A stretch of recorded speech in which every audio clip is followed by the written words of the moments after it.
Bonjour et bienvenue dans cette nouvelle vidéo sur les filtres numériques dans laquelle nous allons voir comment passer d'un filtre analogique à son équivalent numérique. Pour cela, on va rappeler le contexte. Donc on a un signal utile qui est entre 5 Hz et 50 Hz. On a des parasites entre 500 Hz et 1000 Hz. Et on veut atténuer ces parasites d'un facteur 100 et conserver le signal utile. Et donc on a besoin d'un filtre de type passe-bas. On va essayer de voir toutes les étapes pour passer d'un filtre analogique à son équivalent numérique. Donc pour ça, la première étape, c'est de calculer la fonction de transfert analogique. Donc on prend notre filtre, qui par exemple ici est un filtre RC. Ce filtre RC, on va en BTS faire tous les calculs en complexe. Donc c'est-à-dire qu'on va parler d'une impédance complexe de la résistance, l'impédance complexe du condensateur, le signal d'entrée E bar de J-oméga, qui est la version complexe de notre signal temporel E de t, et la version complexe S bar de J-oméga. Il faut se souvenir un peu de ce que c'est ZR et ZC. Alors, on se rappelle que ZR, c'est juste R. ZL, pour une bobine, c'est J-oméga L. Et ZC, pour un condensateur, c'est 1 sur J-oméga C, l'impédance complexe. Une fois qu'on a dit ça, quelle structure on reconnaît ici? Et bien ici, on reconnaît un pont diviseur de tension. Donc on va pouvoir l'écrire. On va pouvoir écrire que S sur E, c'est ZC sur ZC plus ZR. Voilà. Et ensuite, on va pouvoir remplacer ZC et ZR par leurs expressions complexes, donc les impédances complexes qui sont rappelées à droite. Et donc, on va avoir 1 sur J oméga C divisé par R plus 1 sur J oméga C. Là, ici, qu'est-ce qu'on veut faire pour simplifier cette fraction? On n'aime pas trop qu'il y ait des fractions sur des fractions. Alors, je sais que le réflexe premier de certains d'entre vous, c'est d'essayer de simplifier 1 sur J oméga C en haut et en bas. Sauf que ça, je n'ai pas le droit parce qu'en bas, j'ai un plus, c'est R+, donc je n'ai pas le droit de simplifier en haut et en bas par 1 sur J oméga C. Par contre, ce que je peux faire pour une fraction sans la changer, c'est multiplier en haut et en bas par la même quantité. Et la quantité par laquelle je vais multiplier, c'est ce qui est le bas de ma fraction, donc ici c'est J oméga C. Alors, petit souci, il faut bien faire attention quand j'ai des dénominateurs qui sont comme ça avec des plus, à mettre des parenthèses ou des crochets pour dire qu'on va distribuer. Alors, en haut de ma fraction, 1 sur J oméga C fois J oméga C, ben, il me reste 1. Et en bas, je vais distribuer le J oméga C fois le R, donc ça va me donner J oméga RC, et le J oméga C fois 1 sur J oméga C, ça va me donner 1. Donc j'obtiens la fraction S sur E égale 1 sur 1 plus J oméga RC. Là, on reconnaît quoi? Eh bien, on reconnaît que c'est un filtre passe-bas d'ordre 1. L'ordre, on le voit en bas grâce à la puissance du J oméga. Donc ici, j'ai J oméga sans puissance, donc ce n'est pas un J oméga carré par exemple. Si j'avais J oméga carré, ce serait un ordre 2. J oméga tout court, c'est un ordre 1. Et en haut, on voit qu'on n'a pas de J oméga, donc c'est comme la partie basse, c'est-à-dire qu'il n'y a pas de haute fréquence, on est sur des basses fréquences, donc c'est donc un filtre passe-bas. On va rappeler la fonction de transfert théorique d'un filtre passe-bas d'ordre 1. Donc un filtre passe-bas d'ordre 1, ça s'écrit T0 sur 1 plus tau J oméga. Et donc ici, qu'est-ce qu'on peut voir? Eh bien, on peut identifier, ou sinon ça peut s'écrire T0 sur 1 plus J oméga sur oméga 0, avec le oméga 0 qui est l'inverse de tau. On peut identifier, alors si je prends la première expression, je vois que T0 bah, c'est 1 et que tau c'est RC. Donc ça, je les identifie entre la partie gauche qui est la partie pratique et la partie droite qui est l'expression théorique de mon filtre. Une fois que j'ai identifié ça, j'aimerais bien avoir par exemple la fréquence de coupure, F0. Donc pour ça, il faut savoir que oméga 0 c'est 1 sur tau. Et donc oméga 0 ça devient 1 sur RC. Et enfin que F c'est oméga sur 2pi, ou oméga c'est 2πf. Et donc j'obtiens F0 égale oméga sur 2pi, donc 1 sur 2pi RC. Et ça me donne, grâce à mon cahier des charges qui était d'avoir T0 plus grand ou égal à 1 et F0 égal à 20, bah T0, on voit qu'on n'a pas le choix, il ne dépend pas des composants, il vaut 1, donc je ne pourrais pas le choisir. Par contre, le F0, si je veux 20 Hz, je vais pouvoir choisir RC égale 1 sur 2pi F0, j'ai inversé ma formule, pour obtenir 1 sur 40pi, et donc je pourrais choisir R et C pour avoir pile poil F0 égale à 20 Hz. Donc ça, c'est des choix qu'on fera en pratique lorsqu'on voudra dimensionner notre filtre. Maintenant qu'on a obtenu cette fonction de transfert analogique, on va vouloir passer à l'équation différentielle. Alors pour ça, c'est pareil, on va faire des petites étapes mathématiques. On commence par un produit en croix. Alors le produit en croix, je sais que souvent vous écrivez ça pour trouver une grandeur. Là ici, on va vraiment faire un produit sous forme du croix. Donc je vais écrire que S de j oméga fois le 1 plus j oméga sur oméga 0 égale E de j oméga fois T0. Donc ça, c'est mon produit en croix, la version originale du produit en croix. Ensuite, je vais vouloir distribuer ce S de j oméga, donc S j oméga de fois 1 plus S j oméga de fois j oméga sur oméga 0. Donc là, je l'ai distribué. Et enfin, il va falloir que je me rappelle que quand j'ai n'importe quelle grandeur complexe U de j oméga, si j'essaye de repasser dans le domaine temporel, donc c'est ce qu'on appelle la transformée de Fourier inverse. La transformée de Fourier, c'est ce qui permet de passer d'un signal temporel à un signal complexe. Là, on veut faire la transformée d'un signal complexe vers un signal temporel. Et donc, la transformée de Fourier inverse de U de j oméga, c'est ce qu'on appelle U de t. Et de la même façon, quand j'ai j oméga fois un signal complexe U de j oméga, sa transformée inverse, c'est la dérivée temporelle. Donc, ce qu'on va noter du sur dt quand on est en physique, voilà. Ou sinon, en maths, vous le notez comment, la dérivée? Vous le notez U' de t. Donc là, je vais pouvoir remplacer dans mon équation complexe et repasser en temporel en faisant la transformée de Fourier inverse. Donc le premier élément, S de j oméga devient S de t. J oméga sur oméga 0 fois S de j oméga, je reconnais qu'il y a un j oméga fois S. Donc je vais garder le 1 sur oméga 0 devant et je vais pouvoir laisser mon j oméga fois S, ça devient la dérivée de S par rapport au temps. Et T0, E de j oméga, ça devient E de t. Voilà. Donc là, j'ai obtenu mon équation différentielle. Alors, ça, c'est la méthode BTS. Donc, on est passé par les complexes et ensuite, on repasse en temporel. La méthode IUT, c'est une autre méthode où ils font directement tout en temporel. Donc, on reprend notre filtre analogique. On écrit toutes les tensions en temporel, E de t, S de t, U res. On écrit tous les courants en temporel, I de t, IC de t, I sortie de t. Voilà. Et enfin, on va faire toutes les lois que l'on connaît. Donc, on va faire une loi d'émail. Donc, on additionne en tournant plus E de t moins U res moins S de t égale à 0. Donc, c'est la somme des tensions sur une maille est égale à 0. Ensuite, on va faire une loi des nœuds au point où il y a les trois courants qui se croisent. La loi des nœuds, c'est la somme des courants rentrants égale à la somme des courants sortants. Donc ici, j'ai I de t qui rentre et j'ai IC et I sorti qui sortent. Donc I égale I sorti plus IC. Voilà. Et ensuite, on va pouvoir faire les deux lois, une pour la résistance et une pour le condensateur. La loi d'Ohm pour la résistance, c'est la tension aux bornes de la résistance U res égale R fois le courant qui traverse la résistance. Donc U res égale R fois I dans ce cas-là, parce que je l'ai appelé I et non pas I res, mais j'aurais pu l'appeler I res.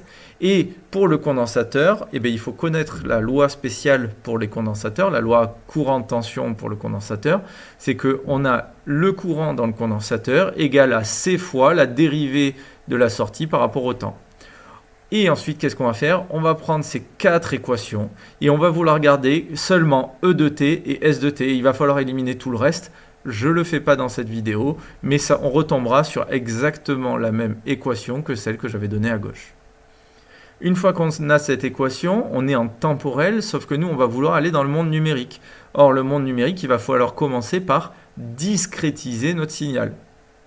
Je rappelle qu'un signal analogique, il est continu dans le temps, et quand on va le discrétiser, on va le prendre à des instants particuliers, on va l'échantillonner, et on va le prendre à des instants TE, 2TE, 3TE, 4TE, etc., jusqu'à NTE. Donc l'instant T, on l'appellera TE. Donc quand je prends mon signal, mon équation différentielle à n'importe quel instant T, ça revient à prendre à n'importe quel instant T égale N fois TE, plutôt, on va le prendre à des moments à des échantillons, ici à l'échantillon numéro n, et donc je vais avoir S au moment NTE, plus 1 sur oméga 0 d2S sur dt à l'instant NTE, égale T0 fois E à l'instant NTE. Alors attention, la dérivée reste ds sur dt, on ne remplace pas le bas de le dt là, on ne le remplace pas, parce que c'est comme un S', et on précise juste qu'on est en train de dériver par rapport au temps. Il faut bien voir que ça, c'est un peu lourd à écrire. Donc, en fait, il y a une notation qui nous permet de nous simplifier la vie. cette notation, elle dit que SNTE, on va le noter S indice N. Et S indice N, ça veut dire quoi? Ça veut dire que je suis en train de prendre le énième échantillon de S de T, ou l'échantillon à l'instant NTE. Et donc, on va pouvoir réécrire cette équation de manière un tout petit peu plus simple. Sn plus 1 sur oméga 0 fois la dérivée par rapport au temps de Sn égale T0 fois En. Donc là, on a une équation qui a des instants discrétisés. Mais c'est encore une équation différentielle. Le problème, c'est qu'une dérivée, elle n'est définie normalement que de manière continue, en analogique. Elle n'est pas définie en mode échantillonné. Donc il va falloir qu'on utilise une approximation pour ça. Et pour ça, on va faire appel à un monsieur qui a dit que En, on sait le calculer, mais que cette dérivée, on ne sait pas vraiment la calculer. Et alors, sa méthode, son approximation, c'est de dire, quand j'ai une fonction, alors là, je prends y égale f de t, je vais prendre mes deux instants à n-1 te, donc ce qu'on appellera yn-1, et à n fois te, ce qu'on appellera yn. Et bien, à ces instants-là, la dérivée, c'est quoi? Si je prends ma tangente à l'instant nte, le coefficient directeur de la tangente, c'est la dérivée de la fonction f' de t ou d de f de t sur dt. Donc, le problème, c'est de calculer le coefficient directeur de la tangente. Mais pour ça, il nous faut la dérivée. Or, c'est ce qu'on cherche à faire. Et nous, tout ce qu'on connaît, c'est les deux points à nte et à n-1 te. Et bien, il s'est dit, si je regarde la courbe violette, finalement, elle n'est pas très loin de la courbe bleue. Et plus mes points nte et n-1 te sont proches, plus cette courbe violette, c'est quasiment égal, finalement, à ma tangente. Et bien du coup, je vais calculer le coefficient directeur de cette courbe violette. Alors comment on fait ça? On prend y du deuxième point, yb moins yA sur xb moins xa. Donc ici, yb c'est le yn, ya c'est yn-1 sur xb nte moins xa n-1 te. Donc on écrit tout ça. En bas, on peut développer l'écart entre n-1 te et nte, c'est TE, ou sinon on peut développer n-1 fois TE et on développe et on simplifie. Bref, il me reste quoi? Il me reste yn moins yn-1 sur TE. Et ça, c'est ce qu'on va appeler l'approximation de l'air. Donc c'est une approximation, elle n'est valable que si on est sur des TE qui sont très petits, c'est-à-dire qu'on a une grande fréquence d'échantillonnage. Plus on a une fréquence d'échantillonnage grande, plus cette approximation est proche de la réalité. Si on prend une image, je suis sur l'autoroute, plus je ouvre les yeux souvent, plus les points que je vois et ma trajectoire sont cohérents avec ce que j'imagine dans ma tête. Voilà. Si j'ouvre les yeux pas très souvent, mon approximation de ma trajectoire, elle sera pas du tout bonne. On pourrait faire pareil pour la dérivée seconde, et en fait, on se rend compte que ça nous donne ce genre d'expression, Sn-2, Sn-1 plus Sn-2 sur TE au carré. De toute façon, ces deux approximations vous seront données dans le sujet si vous avez à les utiliser. Donc, il existe d'autres approximations, mais qu'on ne verra pas ici.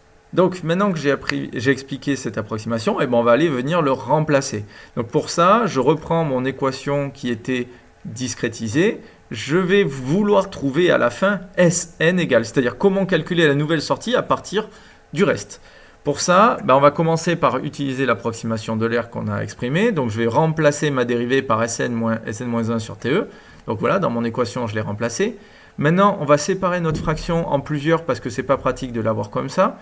Donc là, je sors mon TE d'en dessous le Sn moins Sn-1 et je le mets avec le oméga 0. Et ensuite, je distribue ce coefficient sur le Sn et le Sn-1 pour bien séparer ma fraction en deux. Et là, je vais vouloir faire deux choses. Je vois que j'ai du Sn tout seul et du Sn avec un facteur. Donc je vais vouloir factoriser Sn. Donc Sn facteur de 1 plus 1 sur oméga 0 fois TE. Et le Sn-1, je veux le balancer de l'autre côté. Donc il va devenir en plus. Donc là, j'ai factorisé par Sn et j'ai passé de l'autre côté mon Sn-1 avec son facteur. Maintenant que j'ai fait ça, je vais vouloir tout diviser par le facteur de Sn. Ça me donne un truc comme ça. Et c'est pas très beau, c'est vrai. Maintenant, qu'est-ce que je veux faire? Je vois que j'ai des fractions en haut et en bas. Je pourrais multiplier en haut et en bas par oméga 0 TE. Et donc, il va me rester quoi? Le 1 sur oméga 0 TE fois Sn-1 fois oméga 0 TE, ça ne me fait plus que Sn-1. Et le T0En fois oméga 0 TE, ça va me donner T0 oméga 0 TE En. Et en bas, le 1 plus 1 sur oméga 0 TE, ça va me donner oméga 0 TE plus 1 sur oméga 0 TE fois oméga 0 TE, il me reste que 1. Là, on est presque bon. Je vais l'écrire d'une dernière façon, même si c'est pas obligé, parce que j'aime bien avoir des coefficients devant chacun de mes grandeurs. Donc, je vais juste séparer ma fraction en deux. Je vais mettre le coefficient devant le Sn-1, c'est 1. Le coefficient du dénominateur, c'est oméga 0 TE plus 1. Donc, je vais le réécrire devant le Sn-1. Et pareil pour le n. Et là, j'ai mon équation de récurrence et j'en suis très content. Et vous allez me dire, waouh, mais qu'est-ce qu'on s'en fout? Effectivement, là, c'est un petit peu théorique, mais vous inquiétez pas, ça va faire du sens.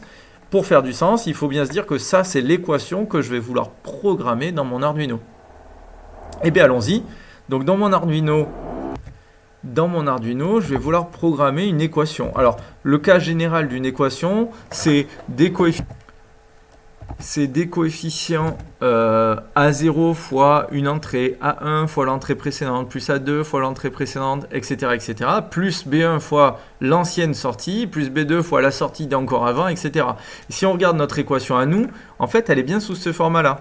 J'ai mon entrée, voilà, j'ai ensuite mon ancienne sortie, je vais avoir un coefficient devant mon entrée, c'est ce qu'on appelle le A0, et je vais avoir un coefficient devant l'ancienne sortie, c'est le B1.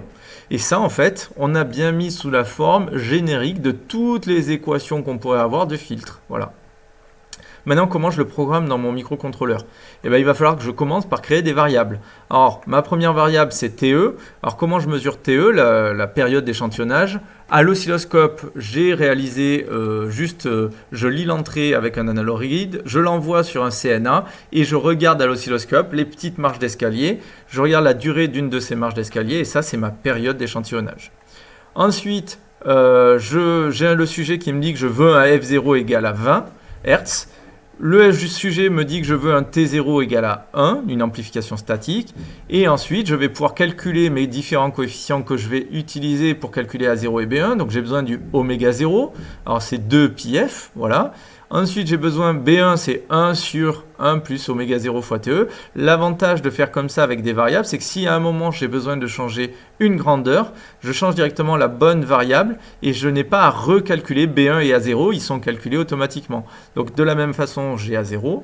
Et ensuite, il va falloir qu'à chaque étape, je récupère l'ancienne sortie. Donc l'ancienne sortie, c'est la sortie avant le calcul.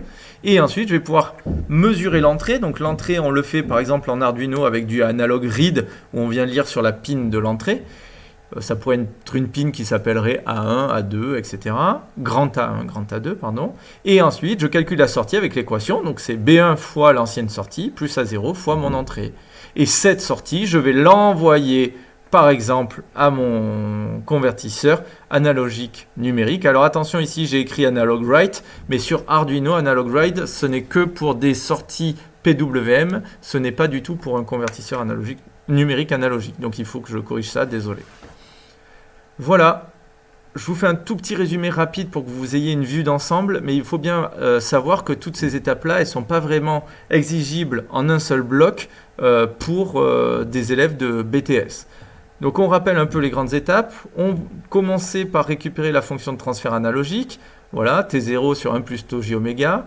Ensuite, on veut l'équation différentielle. Pour ça, on se souvient qu'il faut retransformer les signaux qui sont en complexe en temporel, soit en signal temporel, soit en leur dérivé. Et donc, on obtient ici une équation différentielle en temps. Ensuite, on va vouloir discrétiser cette équation différentielle. Donc pour ça, on va utiliser t égale n fois TE. Et on va utiliser la notation simplifiée Sn pour dire S de NTE. Voilà, donc là, on a l'équation discrétisée. Une fois qu'on a cette équation discrétisée, il faut utiliser l'approximation de la dérivée, donc avec l'approximation de l'air. On remplace la dérivée par l'approximation. Et enfin, on veut l'équation de récurrence. Et pour ça, il faut mettre en facteur et simplifier un petit peu pour l'avoir sous la bonne forme.